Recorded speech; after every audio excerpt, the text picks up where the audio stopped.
mechanism of these two options is that one gives you the right to buy, the other gives you the right to sell. The call on the way up works the same as a put does on the way down. Think of it as like a single highway with northbound lanes and southbound lanes. It's only one highway. The highway is the highway. It's the same thing. All we have is northbound lanes and southbound lanes. Driving in the northbound lanes is the same thing as driving in the southbound lanes. I can't, I got to stay between the lines, all the rules, the road bends to the right, the road bends to the left, whatever. It's going to be the same thing as if I was driving in the southbound lanes. That's how you have to look at a put and a call.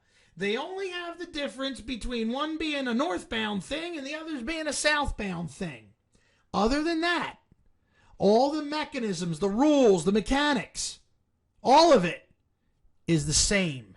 And that's important to realize. So a put buyer has an unlimited potential reward.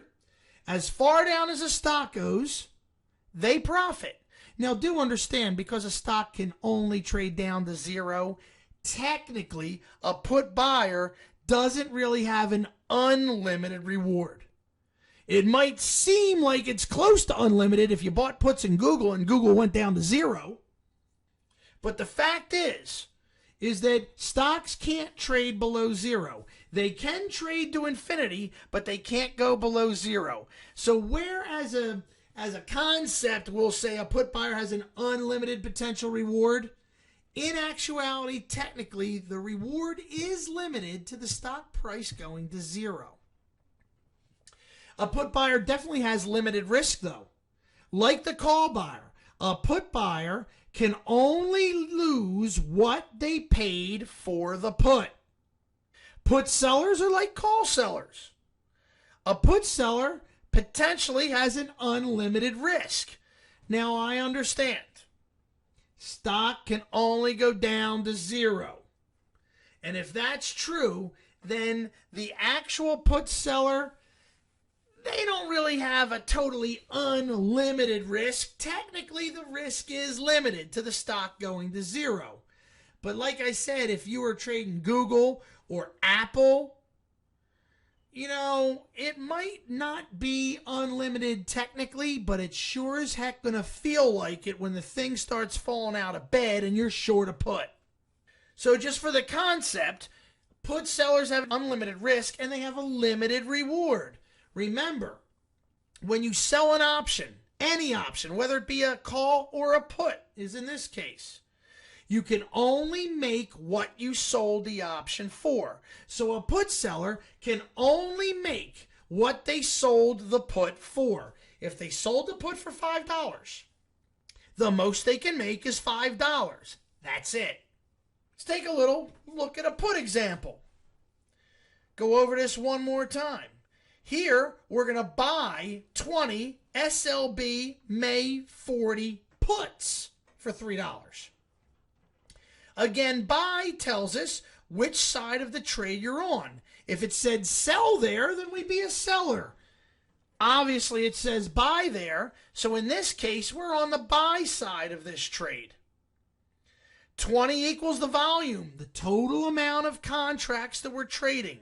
That number could be 10, 15, 17, 9, 4, 1, 368,000, whatever. That is our volume. Again, SLB is the stock symbol. In this case, like I said, it's Schlumberger, an oil service stock. May is our expiration month. This option is going to stay alive all the way until May expiration. That is the month it expires in. On the third Friday of that month of May, this option will expire when the market closes. 40 is the strike price, the expiration price. That's the price at which the stock is going to be filled at via this contract, this option contract. The buyer knows that they have the right to sell the stock at $40, while the seller knows that they are obligated to buy the stock at $40. 40 being the strike price. The price at which the deal was struck. Finally, $3.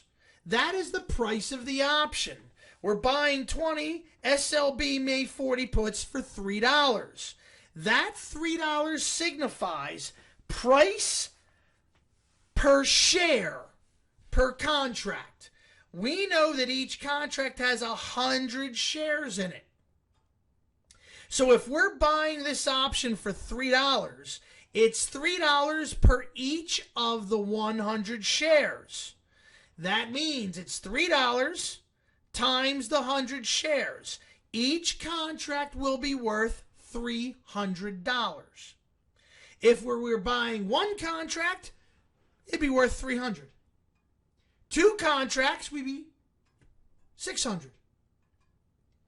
10 contracts, $3,000.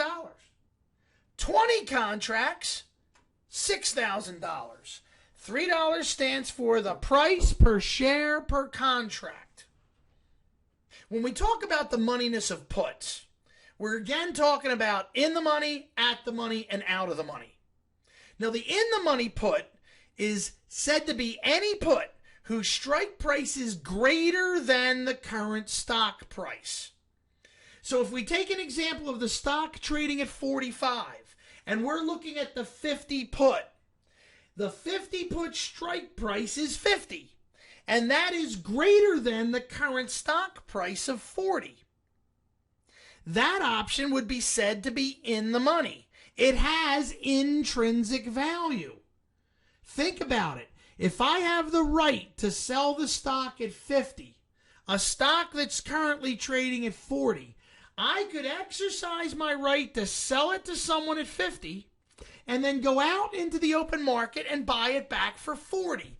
That option would have $10 of intrinsic value. Now, if by chance the option was trading for exactly that $10 of intrinsic value and no more, it is said that that put is trading at parity. Parity meaning that the put is trading for only its intrinsic value. Now, if by chance this put was trading for more than $10, more than its intrinsic value, then that means that whatever value over and above the intrinsic value that this put is trading for, that's extrinsic value. And we said that the extrinsic value is made up of time and volatility. So an in-the-money option definitely has intrinsic value, and it might have some extrinsic value. We also talk about an at-the-money option, in this case an at-the-money put.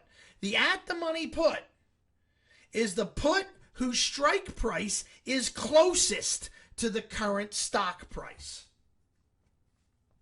The put whose strike price is closest to the current stock price.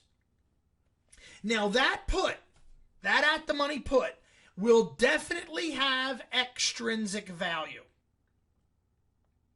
However, that put may or may not have a little intrinsic value.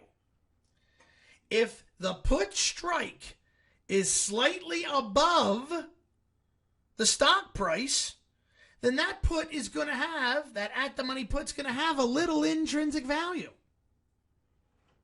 If by chance, the strike price of that at-the-money put is slightly less than the current stock price, then that put will be slightly, even though it's at the money, it will be slightly out of the money. It will have no intrinsic value. It's only got extrinsic value, like a normal out-of-the-money put would have.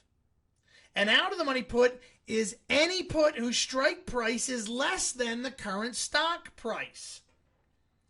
That option only trades with extrinsic